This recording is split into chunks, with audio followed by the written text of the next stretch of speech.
What's up, guys? This is Adam from esportsheaven.com. I'm joined once again by the CrimsonBlur from Twitch. How you doing today, man? I am fantastic. Happy to be here and happy to have another interview with Esports Heaven. I think I did one at Pound, and so I'm happy to be back. All right, so we're here at EVO.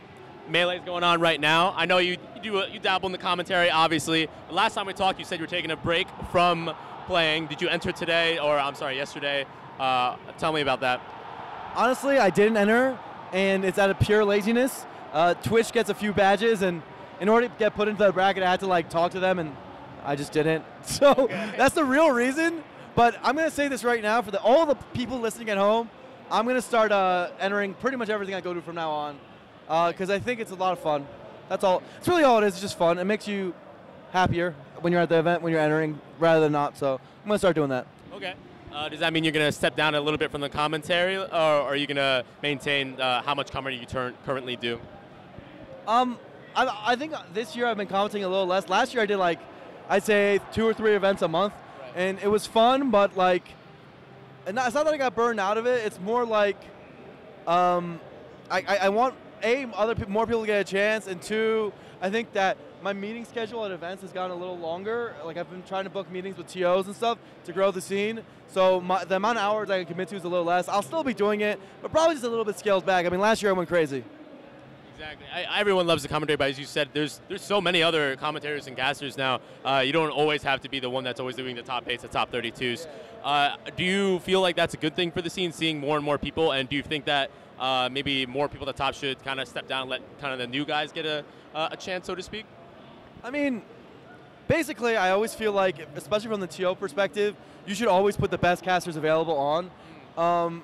I don't think there should be any charity, really. Right. You need to earn it. You really need to earn it. If the commentator is good enough, the new guy, then yeah, he should get the chance. But if he's not, I mean, you want to put the best production on if you're a TO. You don't want any compromises.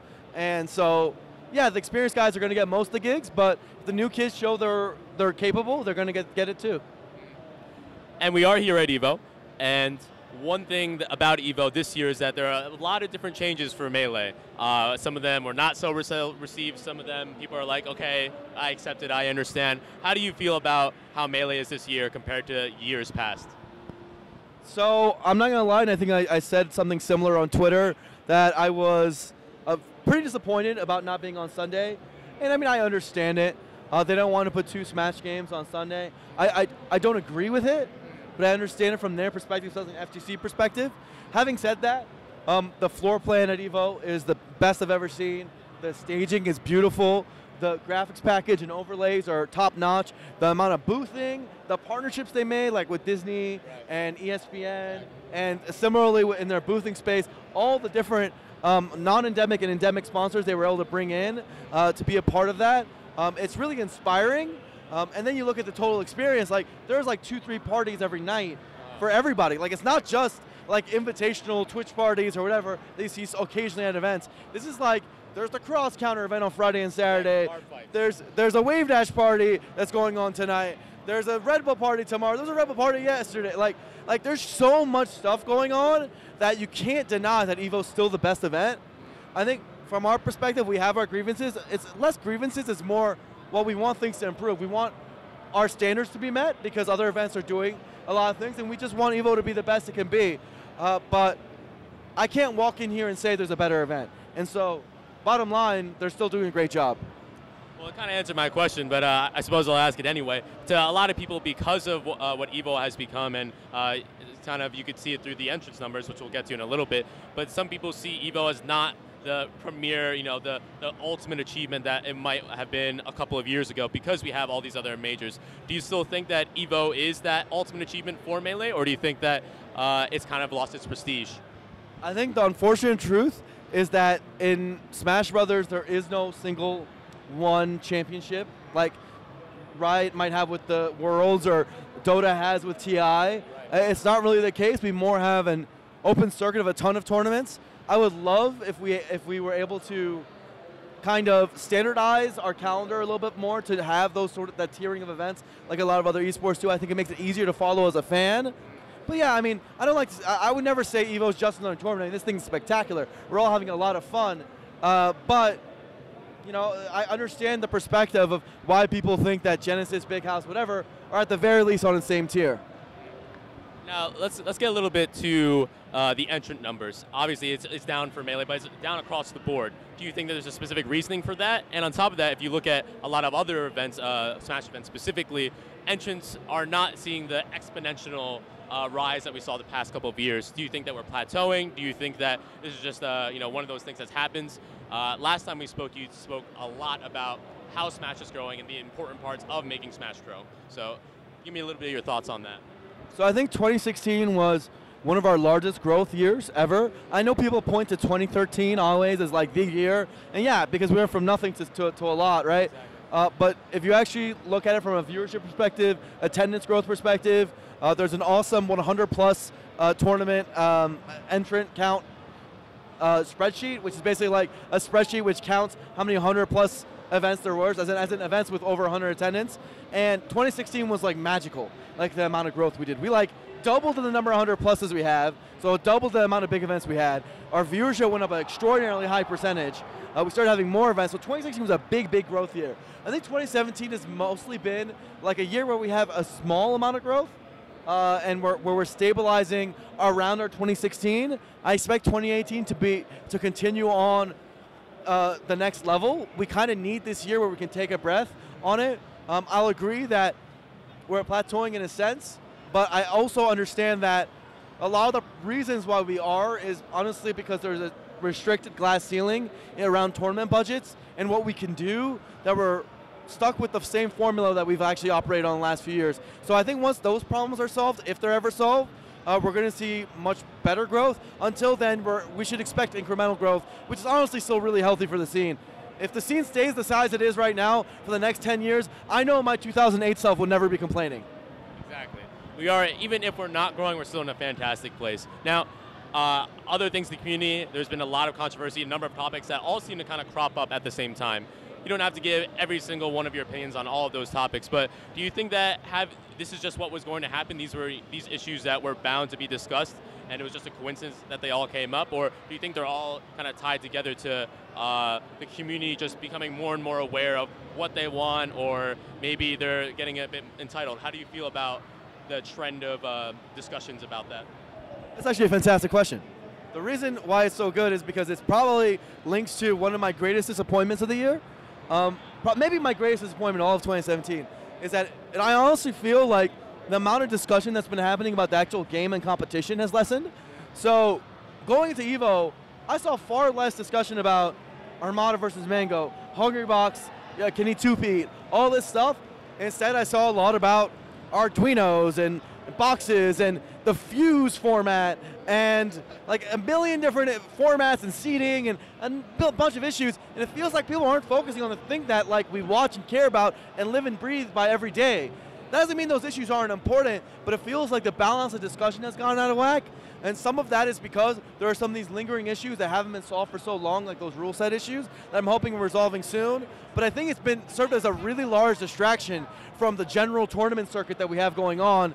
And as a fan of the game, it disappoints me because I know viewers are losing a reason to watch when people don't have that kind of discussion. You know, when you talk about NFL Game Day and one fan on one side, one fan on the other side talks to each other and says, hey, my team's going to win, my team's going to win, that's why you watch. You watch so you can prove your friend wrong, things like that. So I really wish that we can go back to that, because that's where I thought 2016 was really good about. You know, we talked about SSBM rank, we talked about the competition a lot more than we talked about these other issues, as important as they are.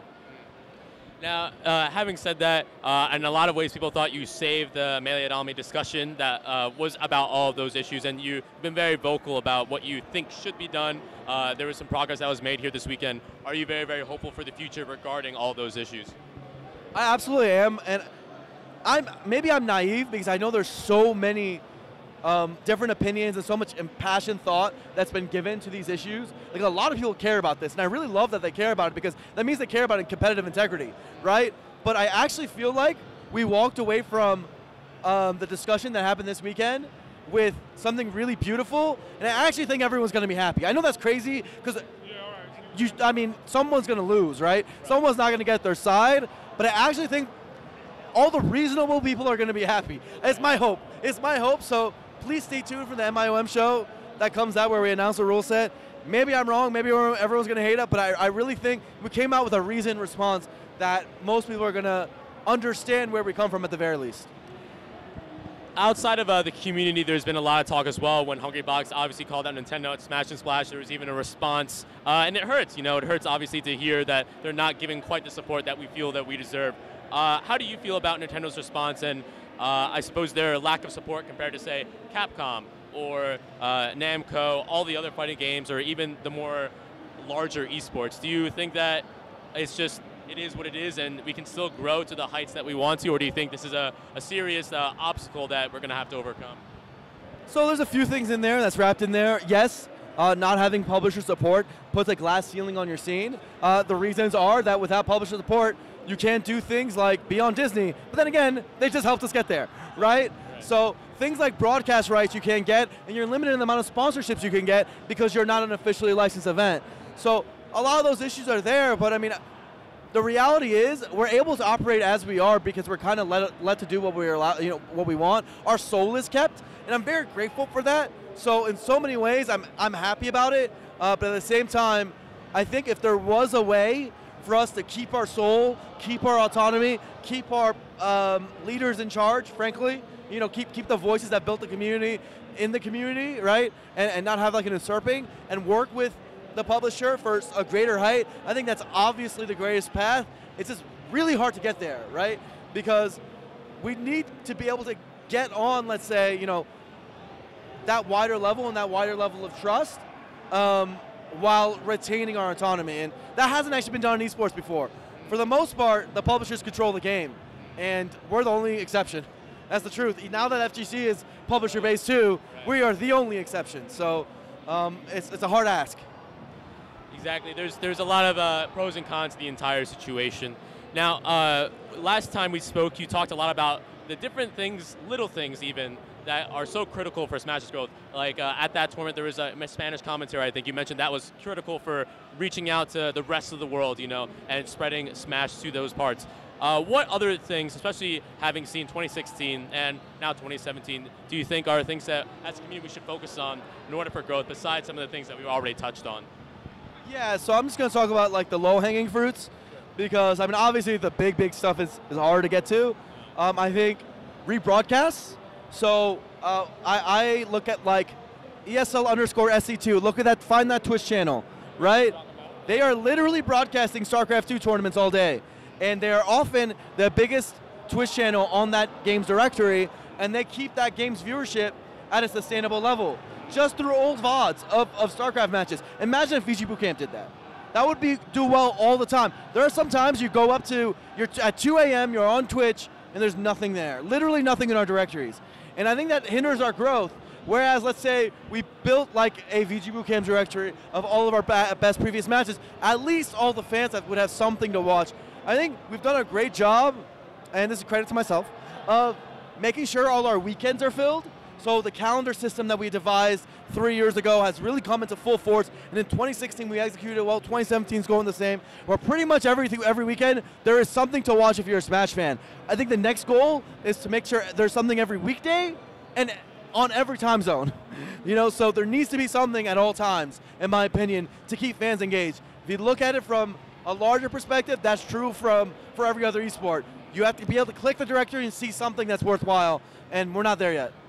Now, you did mention that we have this system now where we have something almost every single weekend. Do you think that's sort of a weakness? I know some people have talked about having an oversaturation in the game, in tournaments, and also wanting an off-season. So, I actually think oversaturation is a myth in the sense that, well, it's true in some ways, but it's a myth because there's a lot of different tierings for events. So, do we have too many big, large-scale Tier 1 events? I would say absolutely not. So there's EVO, there's Big House, there's Genesis. You can argue Shogun and SmashCon in there, whatever. That's only 5. I don't think that's too many. I think that's actually too little, right? We probably need 8, 9, 10 of those, right, to really be popping. So that's not oversaturated. On a local level, a lot of local scenes aren't oversaturated. You go to some place in the country, New York, San Francisco, they have too few locals. Summit regions, it's not true. SoCal, I think, has too many almost, right? There's too much stuff there.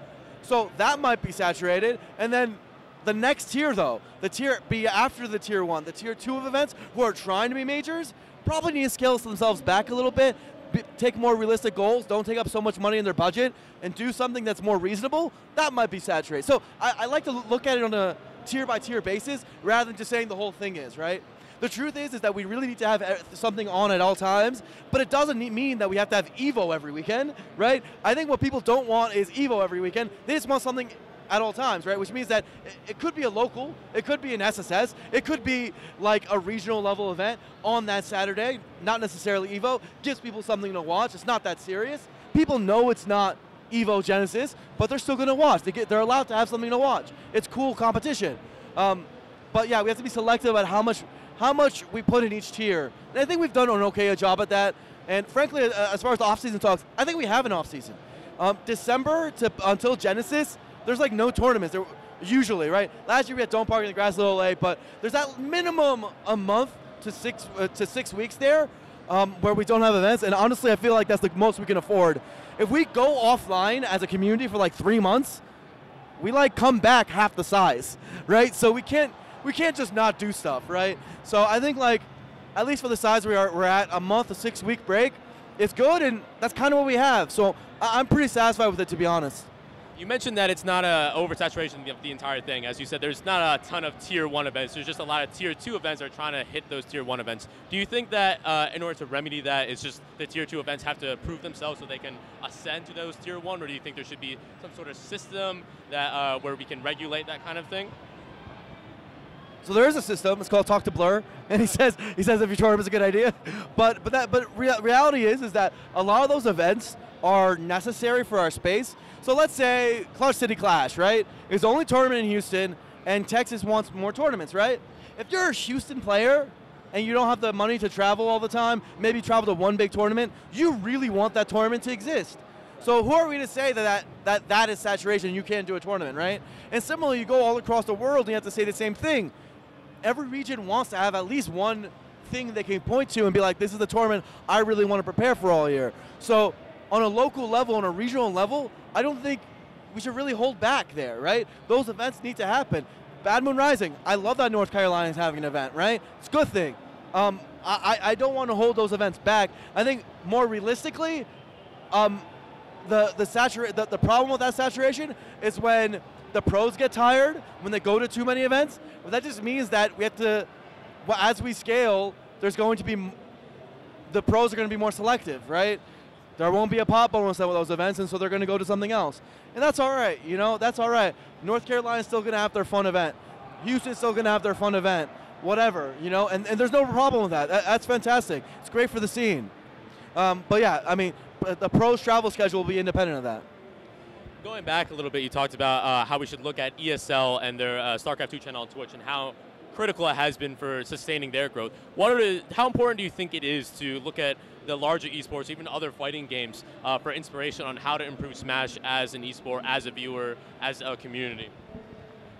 Well, I mean, there's so much stuff that they're doing we're not doing, so we got a lot to learn, right? Now, there's a lot we're doing that they're not doing, and that they have a lot to learn, and they're not taking any of our advice. So watch out now. We're going to use our advantages to overtake them. But the reality is that when we say, hey, we don't have the structure for it, those are just words. What are we missing, right? And we could get a lot of those critical components that they've already got down pat if we just imitate it. Sometimes it's just a matter of putting the work in. It's not about money. Rebroadcasting, we could do that, right? And there's a lot of other examples. Like we talked about the multilingual stuff, right? How did Beyond the Sun become one of the biggest Twitch channels in the world? It became one of the biggest Twitch channels because it was the English streamer of Dota 2 events. You know, we could do the same thing with the Spanish streamer of Smash Brothers events. That could happen. It's just no one's doing it. No one's putting in the work in. And so we have to take our hard work and our passion and put it to work, you know? Make use of our passion. All right, so we got one last question here before we wrap things up. You've spoken before about how it's great that we have a lot of tournaments and all that, but the majority of our events do not run and get profits. A lot of them run at losses, unfortunately, and it's same across the board with many other esports events as well. for the community, just in Smash, what do you think can be done to kind of reverse that? And so, not necessarily that we have to break into profits. You know, the CEOs don't have to be like, you know, making it rain or something like that. But just so we're not always constantly in the red and losing money, so to speak. So, the most important thing we can do as a community is to make it ourselves a sustainable sport, right? No esport actually has that, if we're being honest, right? So, like, if Dota 2 sales go down, if League of Legends sales go down, if they're not making money anymore, what happens to that esport? Poof, right? Literally, it's gone the next day. They're not going to spend those millions of dollars on marketing a game that's dying. They would never do that. So, our goal is making sure that we have an ecosystem which sustains itself. And we're actually almost there. We're the closest I think any esport's ever been in reality. So we're almost there, and the amount we're losing, unfortunately, is such small amounts of money in the grand scheme of things. But because it's being done out of individual personal bank accounts, it's devastating, right? And so you hate to see it happen.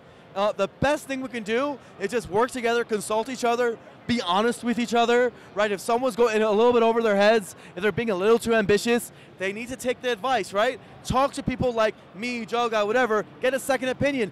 Be transparent with your budget. You lose nothing out of it. Honestly, man, just if you're a TO and you're not having someone look over your budget, you're making a mistake because you're not getting a second opinion. What do you have to lose, right? Like, let other people give you advice, tell you if you're overpaying for your venue, overpaying for this or that, and you can make smarter decisions with your money because honestly, there's not a lot to go around.